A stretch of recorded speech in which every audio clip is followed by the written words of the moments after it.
Baik, sebelum kita masuk ke pembahasan momen gaya, saya ingin mengingatkan kalian dulu terkait dengan konsep hukum Newton yang sudah pernah kita bahas sebelumnya. Nah, di dalam hukum Newton disebutkan bahwa jika kita ingin menggerakkan benda yang diam, kemudian dia bergerak, maka kita harus memberikan gaya terhadap benda tersebut, sehingga benda tersebut akan bergerak. Nah, konsep tersebut juga sebenarnya sama di dalam gerak rotasi.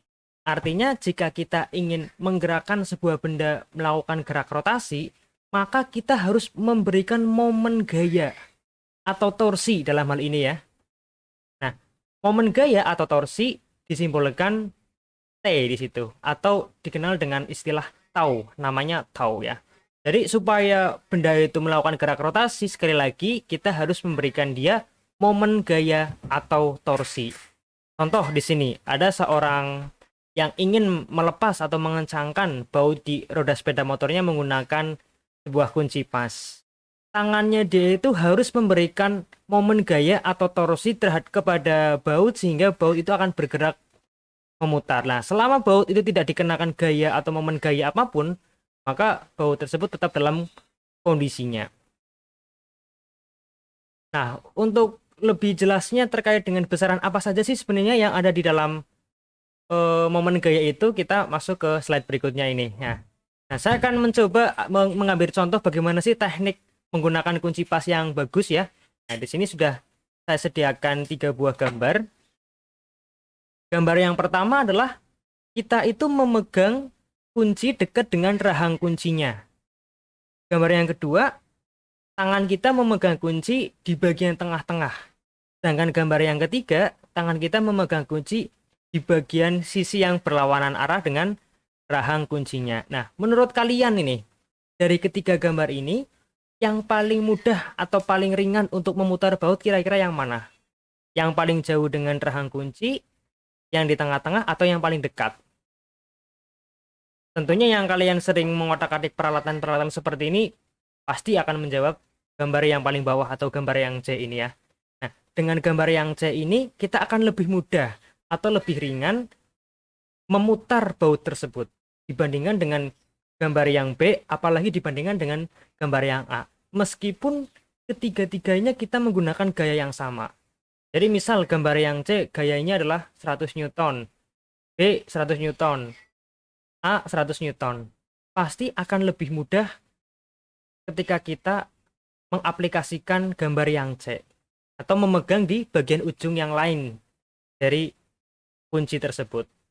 Artinya apa? Artinya besaran yang berpengaruh terhadap momen gaya itu ternyata tidak hanya gaya dari tangan saja, tapi di sini ada yang namanya R ya, yaitu jarak dari titik tangkap gaya ke sumbu rotasi.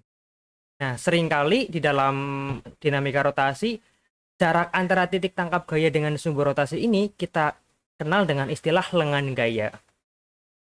Semakin panjang lengan gaya, maka akan semakin mudah kita untuk memutar. Artinya, torsi yang dihasilkan akan semakin besar ya.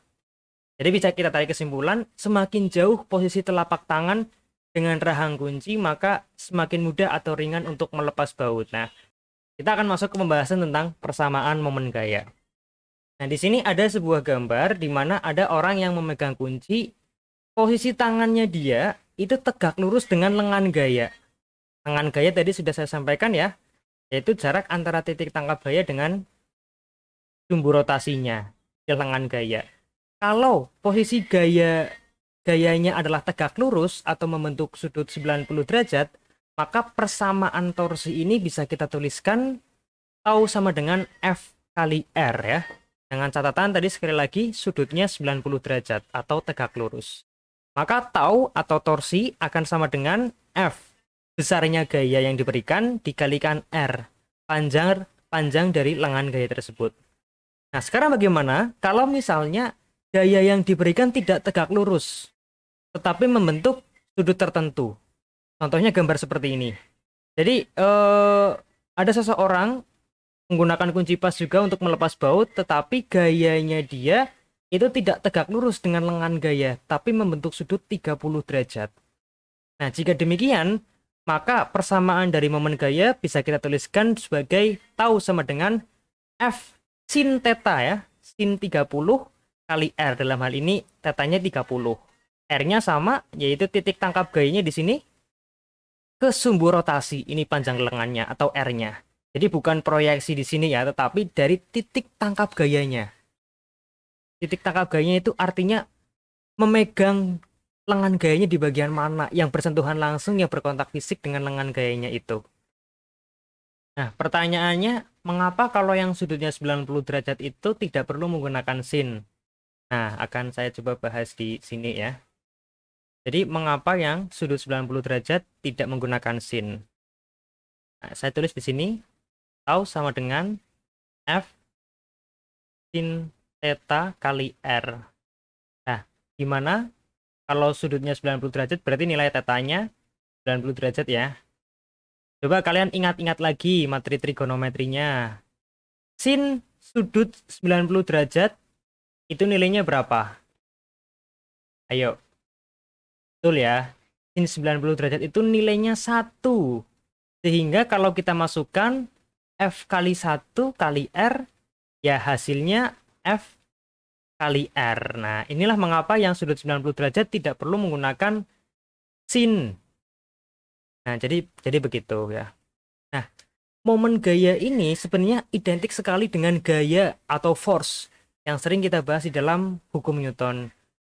Sama-sama besaran vektor ya. Jadi dia punya nilai dan juga punya arah.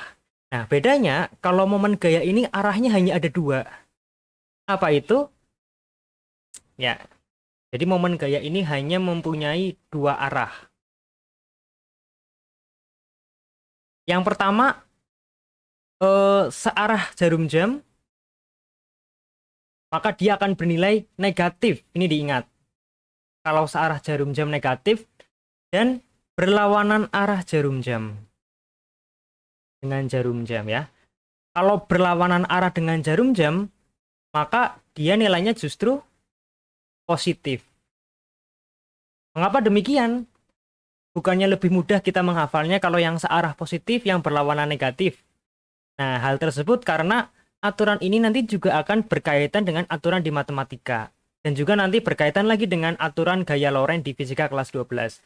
Sehingga supaya konsisten, dari awal sudah kita sepakati. Kalau yang searah dengan jarum jam, dia bernilai negatif ya. Yang searah jarum jam,